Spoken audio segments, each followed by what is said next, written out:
অনেক দিন পরে মুর্শিদাবাদের আবার এক নবীর আবিষ্কার হলো। মুসলমান এই অশিক্ষিত সমাজটাকে নিয়ে যে যেদিককে পাচ্ছে জুয়া খেলে নিচ্ছে। অশিক্ষিত মুসলমান হলো দাবার বোড়ে, বহু লোক তারে দিয়ে জুয়া খেলিয়ে নিচ্ছে। ওরা বাবরি মসজিদ ভাঙলো পলিটিক্সের জন্যে, আর ইনি বাবরি মসজিদ তৈরি করছেন পলিটিক্সের জন্য। পাম্পে গিয়ে জয় শ্রীরাম বললি তো আর পেট্রোল 10 টাকা দেবে না। মুসলমানেরও 108, ওরও 100। এ শালার একটা কোটের দাম 16 লাখ টাকা, 5 লাখ টাকার বুট পরে, এক নাইট হোটেলে থাকবে 2 লাখ টাকা খরচা। ভাবতে পাচ্ছেন? দেশ কিন্তু বিক্রি হয়ে যাচ্ছে। যারা মুসলমানদের টাইট দেওয়ার জন্যে এই সরকারকে খুব জিন্দাবাদ দিচ্ছিল, তারাও কিন্তু এখন খুব টাইট হয়ে যাচ্ছে। বুঝতে পারেননি? শুধু একটা জায়গায় মাতাল হয়ে রয়েছে, মাথা কাজ করে না। দেখো, হয়তো মোদিবাবু একটু দেশ বিক্রি করতেছে, হয়তো রেল বিক্রি করেছে, হয়তো লালকেল্লাটা লিজ দিয়েছে, হয়তো নীরব মোদী বিজয় মালিয়াদের দিয়ে বহু টাকা বিদেশে পাঠিয়েছে, হয়তো দেশে কোনো উন্নতি করতে পারিনি, শুধু পায়খানা গড্ডা খানিটা করেছে। তারপরে ওই দেখো, এরে না রাখো, আমরা একটা অন্তত হিন্দু রাষ্ট্র আমাদের হোক। সারা পৃথিবীতে মুসলমানদের 57টা দেশ আছে, একটা দুটো না। আঙ্গাইটা অন্তত হিন্দু রাষ্ট্র। এই জায়গাটায় হিন্দুরা অন্ধ হয়ে রয়েছে। এখনও যে হিন্দুরা অন্ধ, বুঝতে পারছে? বলো, সব বুঝতে পারছে। এখন পাম্পে গিয়ে জয় শ্রীরাম বললি তো আর পেট্রোল 10 টাকা দেবে না। মুসলমানেরও 108, ওরও 108। আমি বলছি ও আরও থাক, মাস যাক হদ্দ যাওয়া। কারণ আমরা তো 14%। যদি দেশের 100 টাকা বাঁচ যায়, আমাদের 14 টাকা, হিন্দুসে 86 টাকা। সংখ্যা তো ওরা বেশি। তো গ্যাস আমরা যদি 14 কিনি, ওরা তো 86 টাকা কেনে। 1 টাকা করে বেশি হলে আমাদের 14 টাকা যাবে, ওদের থাক না শালা, এখনো 10 বছর থাক। বুঝবি চাষি বেলা হলি। বাবরি মসজিদ ভেঙে রাম মন্দির হলো, তা আমাদের দেশ নায়করা বললেন আর আর আর বাড়াবাড়ি করো না। এই মসজিদ নিয়ে কত প্রাণ, কত জীবন, কত অর্থ, কত সম্পত্তি লুটতারাজ হলো, ছেড়ে দাও। একটা মসজিদ যায় যাক, দেশটা ভালো থাক, দেশের জনগণ ভালো থাক। আমাদের রাষ্ট্রের যারা সর্বোচ্চ পদের মুসলিম নেতৃত্ব ছিলেন, বিভিন্ন দলের উপদলের সবাই বললেন ওখানে বাবরি মসজিদ, সেই জায়গায় রাম মন্দির হচ্ছে, হয়ে যাক, আর কেউ বাধা দিও না, দেশটা সর্বনাশ হয়ে যাবে। অনেক ক্ষতি হয়েছে, অনেক জীবন, অনেক প্রাণ, অনেক অর্থ চলে গেছে। আর না, আমরা দেশের জনগণ মেনে নিয়েছিলাম। অনেক দিন পরে মুর্শিদাবাদের আবার এক নবীর আবিষ্কার হলো। মসজিদ আবার করতে হবে। আর আমাদের ভিতরে কিছু গান্ডু টাকাও দিয়ে আসলে বিশালভাবে, ও ইমানদার দেখতে হয়, চল, বিরাট পাকা ইমানদার। ইস, আচ্ছা, ওই মসজিদের নামটা যদি হতো মসজিদে মোহাম্মদী, কত লোক যেত? বাবর বড় না নবী বড়? তাহলে নবীর নামে মসজিদ হলে কি হতো? টাকা। এখান থেকে কেউ যে টাকা দিত না, নেওয়ার লোকও টাকা দিয়ে এসছে সেখানে। আর এদিক থেকে হাসনাবাদ, সন্দেশখালী, চুনোখালী থেকেও টাকা দিয়ে আসছে। ইস, ওরা বাবরি মসজিদ ভাঙলো পলিটিক্সের জন্যে, আর ইনি বাবরি মসজিদ তৈরি করছেন পলিটিক্সের জন্যে। আমার কথা কি ভুল হচ্ছে নাকি? ওরা মসজিদটা ভাঙলো রাজনীতির স্বার্থেই, তারা ভাঙলো। আর ইনি রাজনীতির স্বার্থেই মসজিদ করছেন, আবার একই নামে। তার মানে দুটো রসুনির গোড়া, দুটো রসুনির গোড়া, দুটি RSS চালাচ্ছে। আর কিছু আবাল ব্যক্তি আছে, কুঞ্চির রস খেয়ে গো, মনে আছে? পাটি দড়িয়ে গেছে, কুঞ্চির রস উঠেছে, ভাই চল বড়মা গঙ্গায় যাই। হ্যাঁ, কবর খোলায়। তাহলে কেন বলুন এই নবীর উম্মত হবে না তারা? নবীও যারা উম্মত সেই রকম। ভদ্রলোককে জিজ্ঞেস করা হচ্ছে আপনার মডেল কে আর বাংলায়? বললেন আমার মডেল ছিলেন ইন্দিরা গান্ধী, তারপর রাজীব গান্ধী, তারপর বললেন অটল বিহারী বাজপেয়ী, আর বর্তমানে বলছেন বর্তমানে আমার মডেল হলেন নরেন্দ্র দামোদর মোদিজি মহাশয়। যিনি মসজিদ করতে যাচ্ছেন উনি নরেন্দ্র মোদী হলো ওনার মডেল। তাহলে মসজিদটায় কি আল্লাহর ইবাদত হবে না মোদির ইবাদত হবে? ন্যাংটো এ টাকা দিয়ে এসছে, জিজ্ঞেস করো যে মসজিদ তো করলে না, টাকাটা রিটার্ন দাও। মুসলমান এই অশিক্ষিত সমাজটাকে নিয়ে যে যেদিককে পাচ্ছে জুয়া খেলে নিচ্ছে। আর এরা হলো বড়ে, দাবার বড়ে। দাবা খেলা বোঝেন?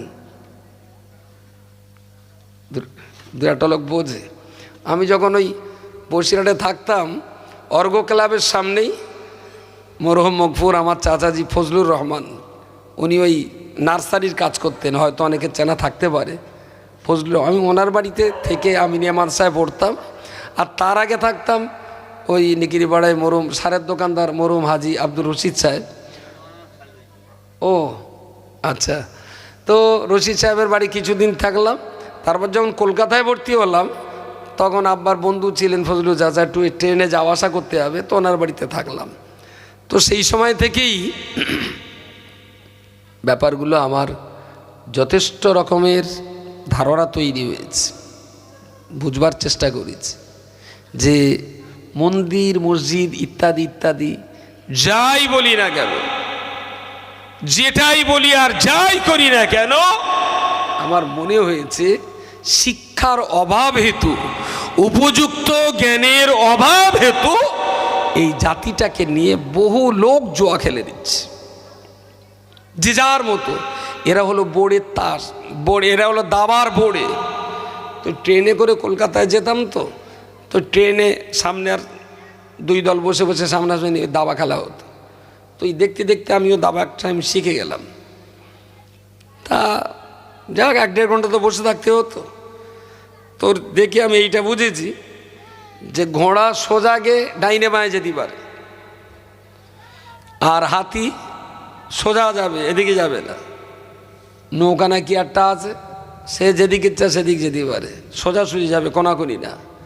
আর মন্ত্রী আর রাজা সব জায়গায় যেতে পারে, কিন্তু চূড়ান্ত মৃত্যু এর পরেও সামনে বড়ে কোনোদিন পিছবে না।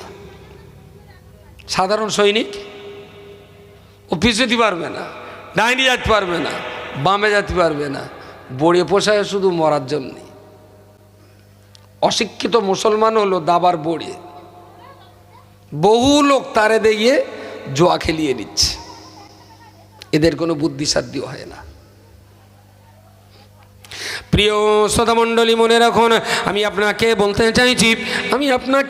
চাইছি আমার আল্লাহ পাক রব্বুল আলামিন যে ইসলাম আমাদের দিয়েছেন, প্রিয় নবী মুহাম্মদুর রাসূলুল্লাহ সাল্লাল্লাহু আলাইহি ওয়াসাল্লাম তার 63 বছরের জিন্দেগি আমাদের জন্য মডেল, আমাদের জন্য তিনি হলেন আমাদের মডেল। আমরা হলাম তার ফলোয়ার, তিনি আমাদের ইমাম, আমরা হলাম তার মুক্তাদি, তিনি আমাদের রাহবার, আমরা হলাম তার অনুসরণকারী। ও বান্দা, মনে রাখতে হবে আপনার বাড়িতে ইসলাম রয়েছে, আপনার বাড়ি মুহাম্মদুর রাসূলুল্লাহর জীবন আদর্শ রয়েছে। গোটা দুনিয়ায় কোথাও তো আপনাকে কারোর কাছে আর জ্ঞানের ভিক্ষা করতে হবে না। জ্ঞানের খনি তো আল্লাহ আপনার বাড়িতে দিয়েছেন, সব আছে আমার, শুধু পড়ার অভাবে, বুঝবার অভাবে, কাজে লাগাবার অভাবে। আমরা অন্যকে কাজে লাগাবো কি, অন্যরা আমাদের কাজে লাগিয়ে নিচ্ছে। কিসের কারণে? শুধু জ্ঞানের অভাবে, বুঝবার অভাবে। তাহলে আমরাই তো রাজত্ব করব, আমরাই তো মাতব্বরি করব। আমাদের হাতে পৃথিবীর সবচাইতে শক্তিশালী জিনিস আছে, সেটা হলো কোরআনুল কারীম। অস্ত্র লাগে না, বোমা পিস্তল পাইপ গান লাগবে না। রাসূলুল্লাহকেও কলমা পড়াতে কিছু লাগেনি, মানুষ কিন্তু স্বেচ্ছায় চলে এসেছিল।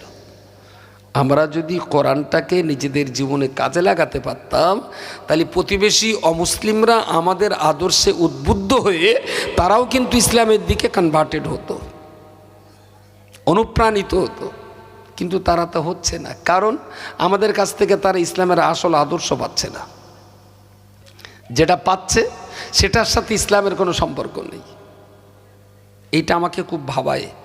আল্লাহর পক্ষ থেকে কেতাব এসেছে মাত্র 4টি, কড়া 4টি কেতাব, তৌরাত, জাবুর, ইনজিল, কোরআন। আর এই 4টি কেতাব প্রচারের জন্য নবী এসেছেন কতজন? নবী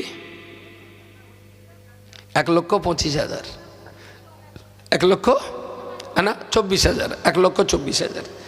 তো 4টি কেতাব আর 1,24,000, একটা নবী তো শুধু একটা কেতাবের জন্য একটা নবী যথেষ্ট, সেটা হলো শেষ নবী। তাহলে বাকি 3টে নবীর জন্যে 1,23,999 জন নবী 3টে কেতাব প্রচার করতে। এইটা কেন? মুসা নবী কি তৌরাত সব জানতেন না? তাহলে হারুন নবীকে আবার পাঠাতে হলো কেন? কারণ হলো একটাই, কেতাবে যা যা যা যা আছে সেটা থাক, কিন্তু ওই কেতাবটাকে কাজে লাগিয়ে যারা সমাজে ঘুরে বেরিয়েছেন, মানুষ কিন্তু তাদের কাছ থেকে ইসলামের সুবাস পেয়েছে। ছোট কথায় বলছি, আপনি কলকাতার থেকে কলকাতায় যাবেন, এখান থেকে ময়লাখলা বা বসিরহাট স্টেশন থেকে ট্রেনে উঠেছেন, ট্রেনের ডাব্বায় প্রচণ্ড ভিড়, আপনি মালিতপুর যে সিট পেয়ে গেছেন, ভালো হয়েছে। 2-3টি স্টেশন পরেই সন্ডালিয়ে যে আপনি দেখছেন প্রচণ্ড চাপের মাঝখানে একজন বুড়ো মানুষ, ধুতি পরা, গলায় পইতে দেওয়া, কপালে তিলক কাটা, 80 পর বৃদ্ধ মানুষটা ট্রেনে দাঁড়িয়ে কোনো রকমে রয়েছে খুব কষ্টের সঙ্গে। আপনি 30 বছরের ফুটন্ত যুবক, আপনার সিটটা উঠে ওই বৃদ্ধ দাদুর হাতটা ধরে বললেন, দাদু সিটটা আপনি বসুন। খোকা, এই কম্পার্টমেন্টে তো অনেক লোক আছে, কেউ তো আমাকে বসতে দেয়নি, কেউ তো আমাকে বলিনি দাদু বসো, তুমি আমাকে বসতে দিলে। কি নাম তোমার? আমার নাম শফিকুল ইসলাম। কোথায় বাড়ি? নেওয়ারায় বাড়ি। কি করো? আমি কলকাতায় মুটের কাজ করি। তুমি মুটের কাজ করো, তুমি আমাকে বসতে দিলে? কেউ তো দেয়নি। যদি ঘুরিয়ে একটাই মাত্র কথা শুনিয়ে দিতে পারেন, ওগো দাদু আপনি মনে রাখুন, আমি তো অন্য কেউ নই, আমি হযরত মুহাম্মাদের আদর্শে অনুপ্রাণিত শফিকুল নবী মুহাম্মদ আমায় বলেছেন, পৃথিবীর ইমানদার মানুষেরা, হে মুহাম্মাদের উম্মত দলভুক্ত মানুষেরা, আমি মুহাম্মদ তোমাদিগের জন্য বলছি, ফালাইসা মিন্না মান লাম ইয়ারহাম সাগীরানা ওয়া লাম ইউক্কির কাবীরানা। যারা বড়কে সম্মান না করে, ছোটকে যারা স্নেহ না করে, আমি মুহাম্মদ বলে দিলাম ওরা আমার উম্মত নয়। দাদু অন্য কোনো কারণে নয়, মুহাম্মদ আমাকে শিখিয়েছেন বড়কে সম্মান করতে হয়, বড়কে মর্যাদা দিতে হয়। আমার চাইতে বয়সে আপনি বড়, তাই আমি আপনাকে আমার জায়গায় বসিয়ে দিলাম। হাদিস তো কেতাবে আছে। ওই বৃদ্ধ দাদু কোনোদিন হাদিস পড়ে মোহাম্মদকে চিনতে যাবে না। দাদু মোহাম্মদকে চিনবে আপনার ব্যবহারের দ্বারাই। ও তাহলে তোমাদের নবী বড়কে এতটাই সম্মান করতে বলেছেন বলে তুমি দাঁড়িয়ে আমাকে বসতে দিলে? বললেন জি। আচ্ছা বলুন, এই বৃদ্ধ মানুষটা 80 পর এই বুড়ো মানুষ যদি আপনার দ্বারাতে এই ব্যবহার পায়, তিনি ইসলামের বন্ধু হবেন না শত্রু হবেন? কি বন্ধু হবে? একটু চোখ বন্ধ করে কি বলবেন, আমাদের মতন মুসলিমদের দ্বারায় প্রতিবেশীরা কি ইসলামের এই আদর্শ পাচ্ছে? নিশ্চয়ই নেওয়ার আগে গ্রামে গাঁজাখোর নেই একটাও। চুল্লুকর, হিরোইনকর, আমরা মনে করি এটা ধর্মের কুইয়েতে, এখানেও গাঁজাখোর। কি করে হলো? গোড়াটা কোথায়? এই রোগের কারণটা কি? নির্মূল করার পদ্ধতিটা কোথায়? There is no plan, no estimate. যেভাবে আসছে ওইভাবে চলুক, জবাব কিন্তু আপনার দেওয়া লাগবে। আপনি হাজি, আপনি সুফি, আপনি মাওলানা, আপনি মুফতি, আপনি কারি, আপনি দরবেশ, আপনি পীর, কিন্তু আপনার প্রতিবেশীরা এই সমস্ত কাজকাম করছেন, এদের প্রতি কিন্তু দায়িত্ব আপনারও আছে, আমারও আছে। আপনিও এড়িয়ে যেতে পারেন না, আমিও এড়িয়ে যেতে পারি না। কোরআনের একটা আয়াতে কিন্তু আপনি ধরা পড়বেন। রব্বুল আলামিন আল্লাহ কোরআন শরীফে বলেছেন, ইয়া আইয়ুহাল্লাযীনা আমানু, হে পৃথিবীর বিশ্বাসী ঈমানদার মানুষেরা, কু আনফুসাকুম, তোমরা নিজেরা জাহান্নাম থেকে বাঁচো, ওয়া আহলিকুম নার, আমি আল্লাহ তোমাদিগের জন্য বলছি, তোমার পরিবার, তোমার প্রতিবেশী, তোমার সন্তানাদি, তোমার পিতামাতা, তোমার ভাইপো ভাইজি, ভাগনা ভাগ্নি, তোমার মহল্লাবাসী দিগকে আল্লাহ জাহান্নাম থেকে তোমরা বাঁচাও। তুমি নিজে বাঁচো, তোমার সন্তান আর প্রতিবেশীদেরকে বাঁচাও। আমি নিজে নামাজ পড়বো, আমার সন্তানদের নামাজ পড়াবো না। আমি নিজে গাঁজা খাই না, কিন্তু গাঁজাখোরদের ভালো করার কোনো লড়াই করি না। আমি নিজে চুরি করি না, কিন্তু চোরদের চুরি বন্ধ করার জন্যে আমার কোনো পদক্ষেপ থাকবে না। ও বান্দা, মনে রাখতে হবে, আমি কিন্তু নামাজ রোজা পড়েও ভালো মানুষ হওয়া যাবে না। সমাজের জন্যে কিন্তু কিছু করা লাগবে। বললি বলবানি বাড়ির ভাত খেয়ে বোনের মোষ তাড়াবো? ও, যদি অসৎ ব্যক্তিদের সৎপথে টানার জন্যে চেষ্টা করাটাকে বাড়ির ভাতকে যদি বোনের মোষ তাড়ানো বলতে হয়, তাহলে রাসূলুল্লাহ নিশ্চয়ই মক্কার ভাতকে তায়েফে মোষ তাড়াতে গিয়েছিলেন। জি, অস্ত আমি করি। নবী তায়েফে গিয়েছিলেন দিনের দাওয়াত দিতে, তায়েফবাসী পাথর মেরে নবীকে রক্তাক্ত করেছিলেন। আমি দিনের কাজ করতে কই গ্রামের গাঁজাখোরদের হাতে তো একটা চড়ও খেলুম না। গ্রামের মাতাল চোরগুন্ডাদের দ্বারাতে আমি কোনোদিন তো গালিগালাজ শুনলাম না। আমি কীরকম নবীর উম্মত আর কীরকম নবীর উম্মত আমি। আমার নামাজ, রোজা, হজ, যাকাত, জিকির, ফিকির, ইলম, তালিম, তারবিয়াত সবই ঠিক আছে, কিন্তু এটা আপনাকে মনে রাখতেই হবে যে ইসলাম আত্মকেন্দ্রিকতার ধর্ম নয়। ইসলাম উদার আর মুক্ত মনের সমাজবদ্ধ জাতিগোষ্ঠীর ধর্ম ইসলাম, যার জন্য একা নামাজ পড়লে যা সওয়াব হয়, জমাতে নামাজ পড়লে 70 গুণ বেশি হয়। ইসলাম দলে বিশ্বাসী। ইসলাম আত্মকেন্দ্রিকতার একাকিকত্বে ইসলাম বিশ্বাসী না।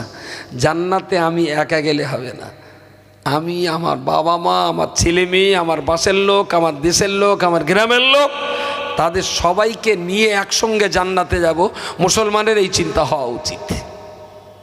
মুসলমান কখনো একা জান্নাতে যাওয়ার চিন্তা করে না। আমি বলছি কি, রসুল যখন এত কষ্ট করে, এত মেহনত করে, এত গালি শুনে, এত মার খেয়ে, তথাপিও তিনি মানুষের কাছে ইসলামটাকে তুলে ধরেছেন। আমরা যেহেতু সেই নবীর উম্মাত, আমাদেরই কিন্তু দায়িত্ব বর্তায়। জান্নাতে শুধু আমি একা যাব আর গ্রামের লোক সব জাহান্নামে যাবে, তাইলে আদতে আমি জান্নাতি না। আমার এই চেষ্টা, আমার এই মেহনত আমি মরণ পর্যন্ত করে যাব আমার গ্রামের মাতাল কটারে নিয়ে, বেনামাজি কটাকে নিয়ে, কোরআন জানে না তাদেরকে নিয়ে, যে তোমার একটু ভালো হয়ে যাও, মসজিদে এসো, নামাজ পড়ো, রোজা করো, সত্য কথা বলো, হালাল রোজগার করো। তুমি মানব জাতির জন্য অভিশপ্ত হয়েও না, তুমি মানব জাতির জন্য দোয়ার কারণ হও। দেখবেন ধীরে ধীরে ধীরে ধীরে মানুষ কিন্তু ফিরবে। আসলে আমাদের হাতে কোনো প্রজেক্ট নেই। মৌলানা আসেননি এখনো? ও, তা দেরি করছো কেন? দিয়ে এসো।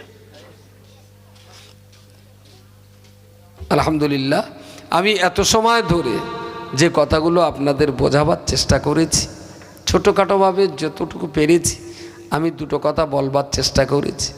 আমাদের একটা মক্তব চলছে, আমাদের ইলিয়াস ভাই সঙ্গে আলামিন, আরও যুবক ছেলেরা একদম প্রথম থেকেই লেগেছিলেন। আমি এসছি, আমি রং চিনি না, আমি দলমত বুঝি না। আমি বুঝি শিক্ষার সাথে কোনো আপোষ চলবে না। যে কোনো কিছুর মূল্যে এই সমাজটাকে, কোথায় এলে? ও, যে কোনো উপায়ে, যে কোনো পথে আমাদের কমটাকে এগিয়ে নিয়ে যেতে গেলে ভারতবর্ষের মতো জায়গায় শিক্ষা ছাড়া কিন্তু আমরা মাথা তুলে দাঁড়াতে পারবো না। আর আমি নিষেধ করছি আপনাদের, ছেলে মেয়ে মানেই হাফেজ করতে হবে, মাওলানা করতে হবে, মুফতি করতে হবে। কেডা বলেছে আপনার? দুটো তিনটে গ্রাম মিলে একটা হাফেজ, একটা মাওলানা, একটা কারি, একটা মুফতি, বাস আলহামদুলিল্লাহ। ওনারাই আমাদের ইসলামের লিডারশিপ দেবেন।